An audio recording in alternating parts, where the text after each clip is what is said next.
Good evening, everyone. It's Dr. Shiva Ayyadurai. How a very small set of people control 8 billion people. This is what I call the elites. Let's say there's about 10,000 of them. How is it these people are able to manipulate the 8 billion people here? If you talk to a lot of naive people, they think, oh, it's the Rothschilds over here, or it's the aliens. They don't understand it's not any one individual, it's not any one organization. There's something called swarm intelligence. If you watch all those birds flying together, not any one of them is in control. They move together as a unit. They're closely knit. They're quote unquote telepathic, but they move with a singular goal. The goal of the elites here is power, profit, and control. This is the goal. So if we look at it from a control system, what are the inputs they're sending into this system to achieve their goals? And what is the output that they seek? So if you're an elite over here and you're looking at those 8 billion people, how do you know you're achieving your goal? Are people getting fat, meaning unhealthy? Are people getting dumb, which means ignorant? Are people happy, which means are they being entertained? Are people divided? Are they isolated, disconnected? They don't want people here connecting with each other. Are people feeling helpless? Are people looking to the elites to save them? And they like that. They like when people here are looking to them, the enemy here, for their saviors. They really love that. They want people to be disorganized, and they definitely want people to be helpless. This is what they want. If you do not want to unite among people here and find who your own leaders are from below, they are quite happy. They're achieving their goal. Power, profit, and control. Now, how do they do this? You're going to realize it's not any one group. It's an interconnected, tightly knit group. They're all closely interconnected. In fact, they all go to the same restaurants. They have all their kids going to the same equestrian shows. They all shop at the same place. They all go to the same parties. You're not part of that. So who are these people? And what are the institutions of power that they have? Well, first of all, they have academia. Harvard, Oxford, Yale, MIT, IIT in India, the top 100 university presidents. These people are on boards of companies, but it's about 100 people who run the major universities in the world. NGOs, or nonprofits. These are people who run these huge nonprofit organizations like the Clinton Global Initiative, WEF, World Economic Forum, Center for Foreign Relations. And there's many other institutions like these, but it's the CEOs of these institutions. And these guys know each other. They definitely work together. The next thing you have is you have government, US senators, prime ministers of countries, advisors to government, think tanks, the Belfer School at Harvard, the Stanford Internet Observatory. They created the censorship infrastructure. This includes CIA, right? Intelligence organizations. And again, all these people know each other. They're interconnected. They're a swarm. They're tightly knit. They're not divided like these people over here. They're not disconnected. They're highly interconnected. So these people are focused on power. But then you also have a whole nother people, the CEOs of the global 2,000 companies, other big organizations like big pharma companies, Pfizer, big agriculture companies like Syngenta, big investment companies, JP Morgan. You put Deutsche Bank here. You put Epstein down here. Okay, he was involved in all this. You also have the Fed, the central banks. All these people party together. When I say party together, I mean literally they party together, guys. Absolute close-knit friends. And in fact, the CEO of a global 2,000 company will easily move to one of the investment companies down here. If you look at Target, big companies like Anheuser-Busch and Exxon, you'll find that at one point they were in one of these investment companies, and these investment companies sit on the board of these companies, and they shuffle back and forth. So this is all about making money, right? These people are about making the dollar. These people are all about power. This is profit. And then fundamentally, you have control. Hollywood over here. This includes celebrities. You have their agents, Hollywood agents, like Ari Emanuel, as I've talked about, who's a guy who controls most of Hollywood. He controls Worldwide Wrestling Federation, the MMA, etc. The media companies. This includes Disney, Viacom. This includes now Facebook, Twitter, YouTube. These are large media companies. Google, you can put in there also. You also have big news stations, CNN, Fox. And combined with this, now we have another group, social media influencers. This is like Joe Rogan, Tucker Carlson, these characters who have come in, but they do not exist without support from these guys. If you notice, overnight, a bunch of social media influencers have come out of nowhere. And these people are created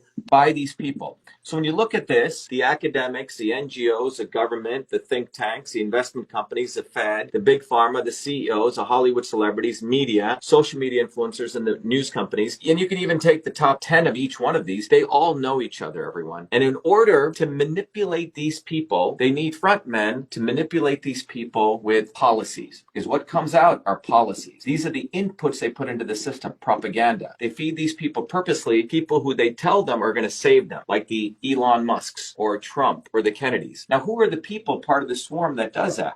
They have the obvious establishment. And these people are like the Clintons or the McConnells or the Obamas or the Bushes or the Queen of England. Typically people say, oh yeah, those guys are part of the establishment. But one of the things we teach at Truth Freedom Health, the most insidious people are what I call the not so obvious establishment. These are the people that are created to make sure that the 8 billion people look to the elites to save them. Trump, he's got a golden toilet. Mar-a-Lago, Kennedy's, completely bogus family. You can look at historically people like Gandhi or people like MLK. These people all came and were endorsed by the swarm. These people do not exist. They live in Malibu. They live in the places of the elites. And these people are the ones that are used to send the inputs of this controller. In system science, these are the controllers. These are the people controlling the inputs that go in. And remember, their goal is to make sure people are in the state of division, disconnection, and helplessness, particularly. They're observing all this. They have their sensors. And one of the features that they notice is that as long as people are in dysfunction and diseased mentally, physically, emotionally, they're happy. Well, what are those diseases these days? We see obesity. We see endocrine disruption, men with low testosterone, and people questioning their sexuality. We also see people with cancer. The world's population's life expectancy is going down. The United States is going this way, and this is from 1980 to 2020. They like this. This is life expectancy. In fact, when they see dysfunction, you know what they do? They put another input in, which is normalize the dysfunction. Eat sugars and high fructose food. Well, over here, people have been literally getting fat. It's led to obesity. Or they've been putting in foods that are affecting people's gut microbiome. This is what I call from policy to biology. People are getting worse and worse. They're actually making more money because the obesity now creates obesity drugs. The endocrine disruptors, let's talk about this. This will really explain what's going on with Bud Light. About 20 years ago, there was research done at the universities that clearly showed the use of restricted use pesticides like atrazine and other chemicals in the atmosphere actually cause endocrine disruption, which could reduce male testosterone, which could also affect mammals where the sex organs can change. And this was done by the work of Tyrone Hayes. So if you're over here at a university and you find out one of your researchers discovered that, and you are playing golf with people over here at Syngenta is the one who produced atrazine, they're going to say, hey man, we don't want this research coming out, because you have to understand something. The investment community here is investing in all of these companies. So if you're one of these large investment companies, you're moving trillions of dollars. $600 trillion,